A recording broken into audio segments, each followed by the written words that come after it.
السلام عليكم ومرحبا بكم معايا في قناتي قناة كويزين ميلينا ألجيريان. في هذه الفيديو راح نشارك معكم وصفة تاع فطيرة محشية بحشو اقتصادي وبزاف بنين وبعجينة تجي طرية وخفيفة وبزاف بنينة. اول حاجه نبدا بها هي الحشو. عندي زوج حبات تاع بصل يكونوا متوسطين ولا حبه تاع بصل تكون كبيره، قطعتها الى جوانح وحطيتها في المقله وراني نسيي نفصل فيهم لانه راهم متلاصقين باش يطيبوا لي مليح.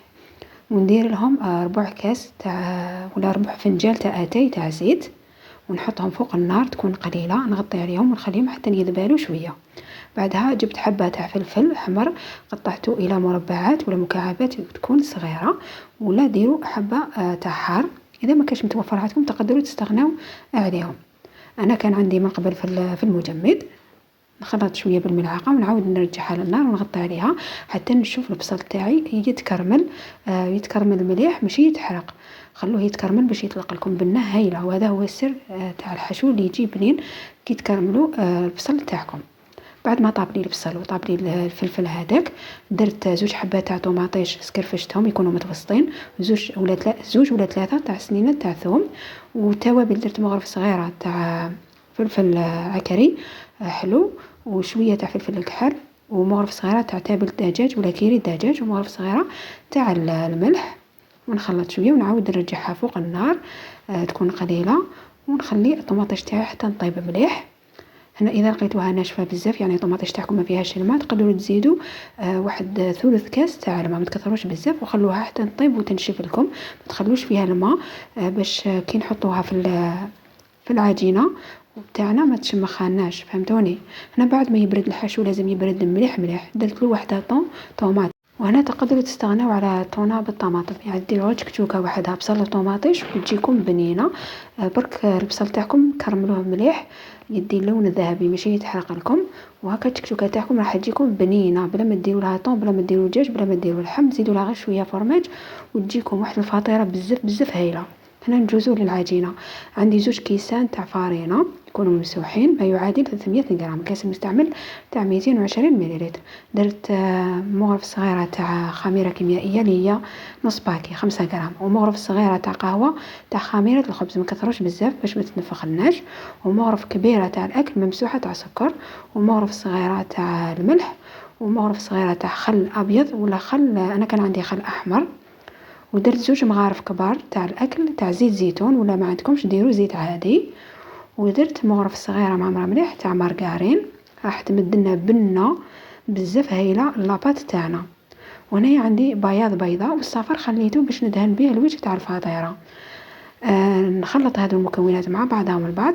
بعدها نجيب كاس ماء يكون دافي ماشي سخون، يكون دافي، ونبدا نحط فيه بشويه ونجمع العجينه تاعي حتى نتحصل على عجينه تكون طريه تتلصق شويه في اليد، ماشي مطلوقه بزاف وماشي ناشفه يعني قاصحه، تكون طريه شويه هكا باش تجيكم خفيفه وتجي طريه فطيره. والماء هنايا روحوا معاها غير بالعقل غير بشويه باش ما يفوتكمش وتجري لكم العجينه. هذو المقادير تاع العجينه دير لكم خبزه واحده في السنيوه تاع 30 سنتيمتر. اذا حبيتوا يعني كميه كبيره ضعفوا المقادير. هنا بعد ما جمعت العجينه تاعي حطيتها فوق طاوله العمل وراني ندلك فيها، دلكوها لمده دقيقتين. انا هنا دهنت يدي بشويه تاع زيت وراني ندلك فيها باش ما توليش تتلاصق لي. دلكوها غير 2 دقائق برك حتى تولي رطبه. بعدها عاودت رجعتها في نفس الوعاء ولا الغيسيبيون، رشيته بشويه تاع فارينه وحطيت العجينه تاعي وزيت رشيتها بشويه فارينه من الفوق وغطيتها بطرشونه وحطيتها قدام الفرن باش تخمر لي ثمثم. هي ما راحش يضاعف الحجم تاعها بزاف لانه ما فيهاش خميره بزاف، فيها غير مغرف صغير، راح يضاعف الحجم تاعها غير شويه برك. وبالنسبه لمده تخمار من نص ساعه حتى ساعه على حسب درجه حراره المطبخ. هنا بعد ما خمرت لي نقسمها على زوج ونكورهم، نرش شويه فارينه على طاوله العمل ونبدا نحل في الخبزه الاولى. نحلها على شكل دائري، حتى واذا ما تحلتلكمش شكل دائري عادي لانه راح نديروها في السنيوه ونخدموها ونسقموها مليح. حلوها هنايا شويه رقيقه ونحطها في السنيوه تاعي اللي القطر تاعها 30 سنتيمتر. ونجيب الحشو تاعي لازم يكون برد مليح باش ديروا له هذيك العلبه تاع الطونه.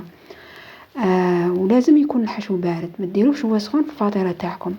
نوزع الحشو تاعي ما نوصلوش للاطراف باش كي نغلق العجينه تاعي بالعجينه الفوقانية ما يخرجليش الحشو. نوزعه بشكل متساوي بهذا الشكل. وهنا اذا كان عندكم جبن مبشور تزيدوا ديروا الجبن مبشور. كما انا كان عندي الجبن المثلثات درت شويه من الفوق ولا جبن طاري وزعته بهذا الشكل. درت حوالي 4 حبات ما درتش بزاف. وهنايا في الاطراف درت شويه تاع ماء باش كي نحط العجينه الفوقانيه تلصق العجينه اطراف تاع العجينه الاولى مع الثانيه. بنفس الطريقه نحكم الكريه الثانيه. نرش الفارينه على طاوله العمل ونحلها بالحلال. نحل وندور نحلها رقيقه شويه نحلها قيس السنيوه. من بعد نحطها فوق الحشو ونبدا نمشي فيها. كنغطي في الحشو تاعي كامل ونلصق الطرف الاول تاع العجينه مع الطرف الثاني باش كي طيب لي ما يطيروليش هذوك الاطراف. فهمتوني؟ ما تفتحليش عفوا الفطيره تاعي. وهنايا نحاول نضغط عليها مليح في الاطراف. انا ثقبتها باش يخرج هذاك الهواء الزائد. نجيب هنا صفار حبه بيض اللي كنت خليته درت له مغرفه كبيره تاع حليب وقرصه تاع الملح. ندهن الوجه تاعي كامل تاع الفطيره. بعدها نجيب موس ونقسم. انا مانيش نقسم يعني نطراسي برك قسمتها على 2 بعد على 4 بعد على 8 بهذا الشكل. ونجيب هنا سانوج ونديرها نزينها بسانوج ولا بالجنجلان ولا بالزيتون كما حبيتوا. التزيين اختياري نتوما واش متوفر عندكم في الدار. ونطيبها على 200 درجه. الفرن لازم يكون سخون مليح لمده ربع ساعه. طيبوها من تحت كي طيب لكم من تحت وتتحمر لكم مليح شعلوا عليها من فوق حتى تتحمر لكم ثاني تحميره شابه يعني ما تحرقوهاش. بعد كي تحمر لكم من فوق جبدوها وخلوها تبرد مليح باش تقسموها. ما تقسموهاش وهي سخونه باش ما يبداش الحشو يخرج لكم. وهذه هي النتيجه كما راكم تشوفوا تجي بزاف بنينه. غير جربوها عن بالي اذا درتوها اول مره حتولوا معتمدين عليها. وفي الاخير نقول لكم تهلاو في رواحتكم. ما تنسونيش بالجمع على لا فيديو. ولاول مره تدخل قناتي ما تنساش الاشتراك في القناه تفعيل زر الجرس. ومع السلامه.